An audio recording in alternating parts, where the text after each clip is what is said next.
The little stone figure Mum kept in a bedside table scared me the first time I saw it. Man-like, but not quite human, it sat holding its knees to its chest and peeked out from behind them with shy eyes and an evil grin. It seemed to have no neck until Mum turned it around to show me its backside. Its neck was curled up along its spine like a twisted slinky with a head at the end. Dad stood in the corner watching us. When I made a scared face, he ran a reassuring hand down my back. "It's okay, son. It won't hurt you. We follow its rules." I hated looking at it, but every night Mum told me to kneel down and whisper the prayer that had burned itself into my imagination. "All our blood and bones belong to you. Lucky we who know that you are true. We do the things that others would not do." My mom taught me to say these words on my 5th birthday before I could even read or write. I would sit on my knees in a dark room with my hands cupped and stare at its open eyes, which I thought moved sometimes. I used to think it was just the trick of the light. The worship of Z required little from us. Whereas friends went to church and read the Bible, we kept the statue in the dark room and prayed once a day. We had nothing else to do for it. That year, my mum got pregnant with my little brother, and she expressed her gratitude one night by sobbing uncontrollably while praying. I had no idea back then, but Mom had been what the Bible calls barren, and doctors said her pregnancies were miracles. 8 months later, she gave birth to Jay at home, without a nurse, and I said my prayers as usual while she cut some of Jay's hair and set it down in front of Z's statue. My eyes searched hers for a reason she would do that, but her eyes avoided mine. While I prayed, I thought Z's eyes were staring at the tuft of baby hair. Not much changed in our lives, except for this addition to our evening prayer. Every night, Mom cut some of Jay's hair and sat down with Dad and me to pray. Jay got older and the ritual went on. My parents loved Jay. Mom often talked about how every day was a gift and we should be grateful because a tragedy could happen at any time. Unlike me growing up, Jay got everything new from the store. He began to be a little spoiled, but never naughty or uncontrollable. He was always happy, smiling, laughing, and doing crazy boy things like dancing on his chair at dinner. Mom would laugh with tears in her eyes. Dad, who had been strict with me, smiled, but I saw his eyes were red. They always seemed to be crying when they had every reason to be happy. I assumed this was how parents acted with a second child. The difference between my upbringing and Jay's became apparent in other ways too. When he learned to say his first words, I asked Mom if she would teach him about Z. But to my surprise, she glared at me and said, "You can never tell him about that. Even when he turns 5? Even then," she said, and went on folding laundry. After reading Jay to sleep, we all prayed in the room where my parents kept Z's statue behind a locked door. Jay never went inside, no matter how much he asked. We kneeled down. Mom placed a snippet of Jay's hair before Z. Then we prayed. "All our blood and bones belong to you. Lucky we who know that you are true. We do the things that others would not do." As we reached the final line, Mom dissolved into tears. Dad, kneeling at my side, reached around me to rub her shoulder. "It's all right," he whispered. She shook her head. "I'm a terrible mother." I glanced at the statue of Z with my hands still clasped. Its eyes had settled on her, and its grin looked wider than usual. Finally, we finished our prayers. Dad locked the door, and I went to bed. Soon, Jay began speaking like a healthy boy his age, and I discovered how a wrinkly-faced baby can slowly become full of personality. "Why is Mum's hair long?" asked Jay. "Because she's a girl," I said. I'd never seen a girl with short hair before. How did it get long? It just grows out and then she cuts it every once in a while. Why doesn't my hair grow out? Because when you go to sleep, Mom cuts it for you. Because it hurts when it gets cutted? No, because... I paused.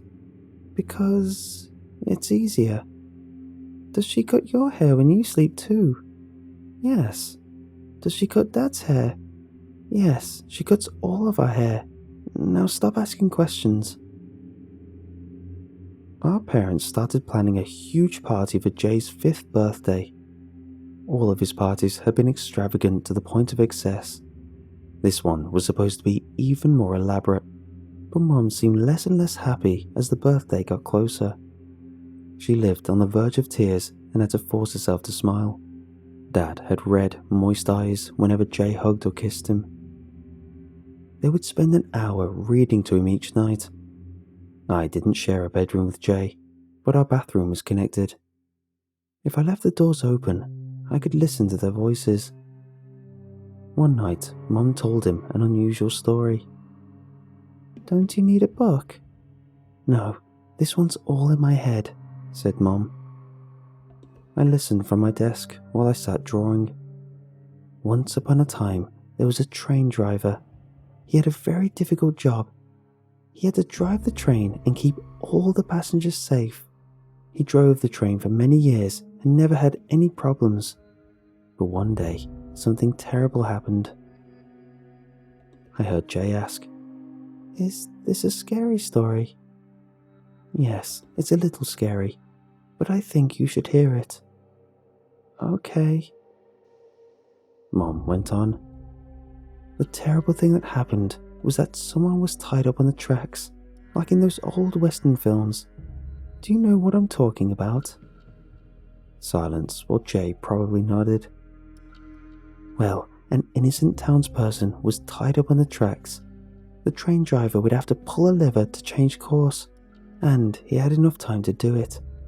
But then he found there was another problem. The other track had 3 people tied up on it. Couldn't he stop the train? No, the train can't stop in time. It takes too long. He just had enough time to decide if he'll pull the lever or not. And if he pulls it, 3 people die? Right, only one person dies if he doesn't pull it. I don't like this story. I don't like it either. Let's do a different one. I know it's scary, Jay, but it's important. I want to know what you would do.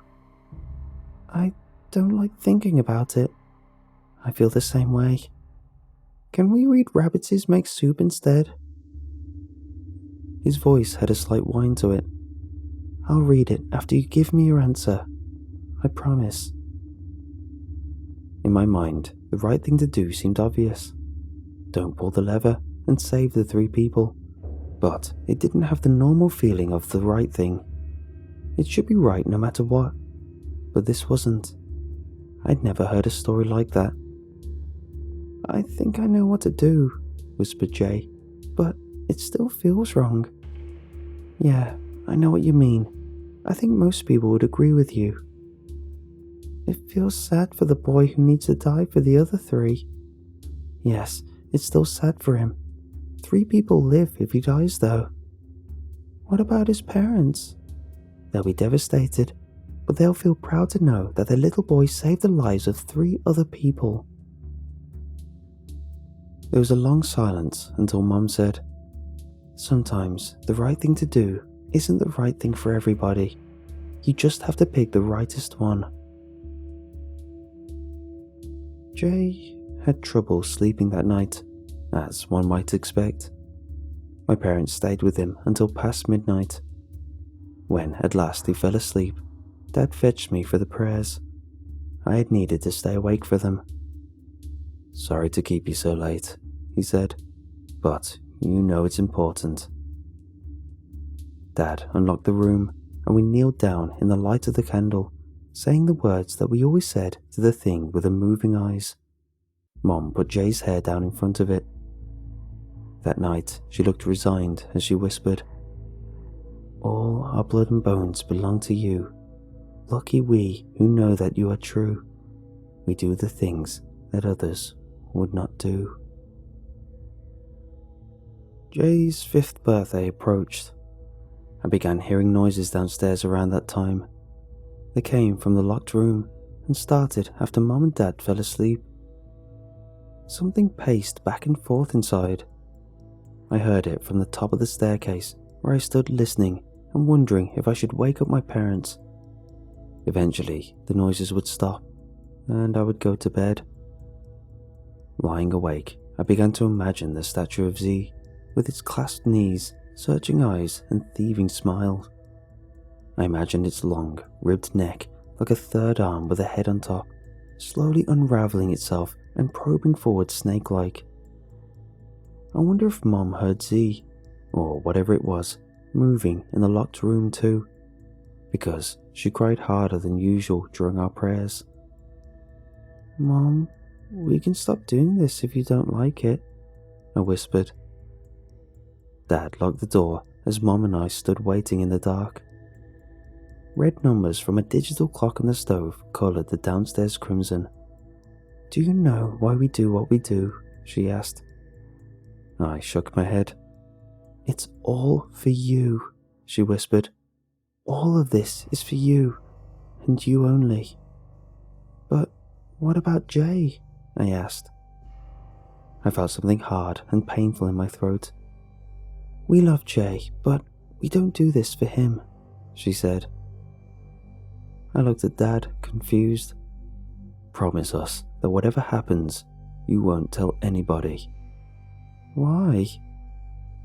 He took a deep breath. "Because, son, we would make it mad."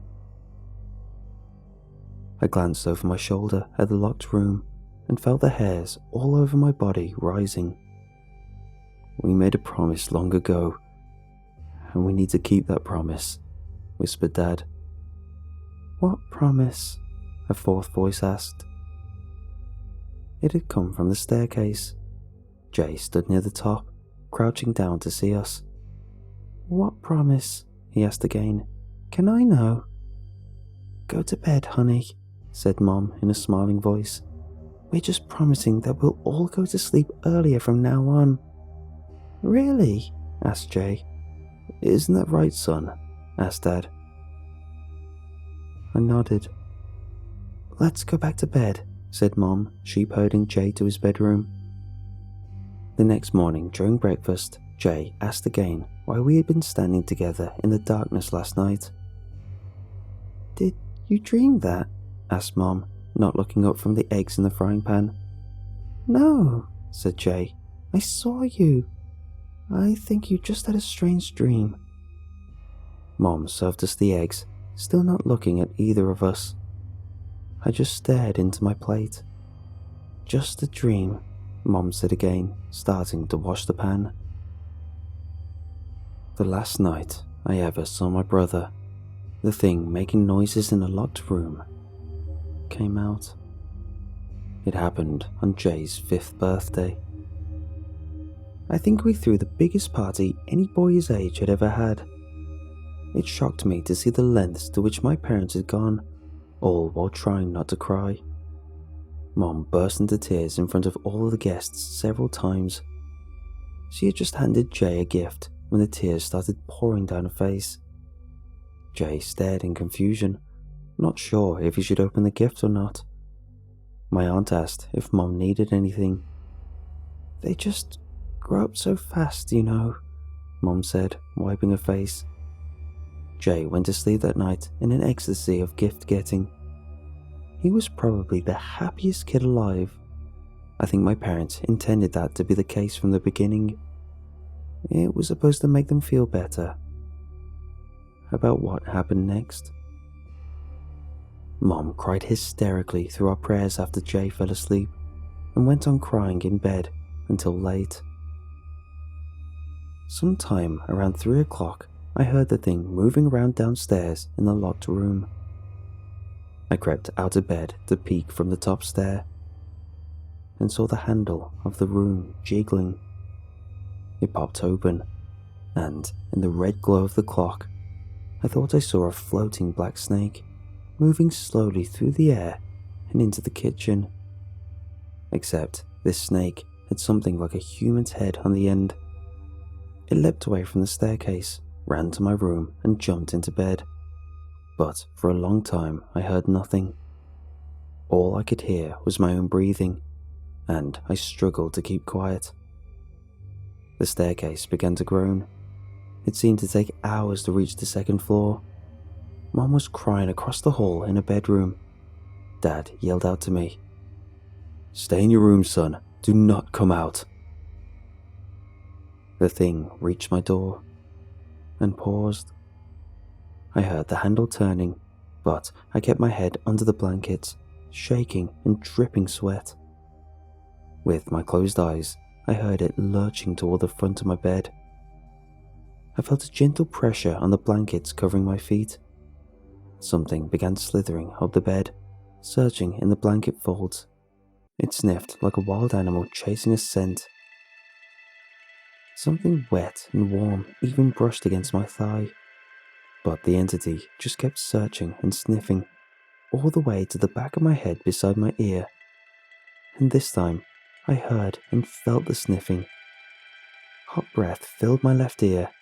Its cheek rubbed against the side of my face. Its nose took a deep whiff of my hair. It seemed to be waiting, unsure of something.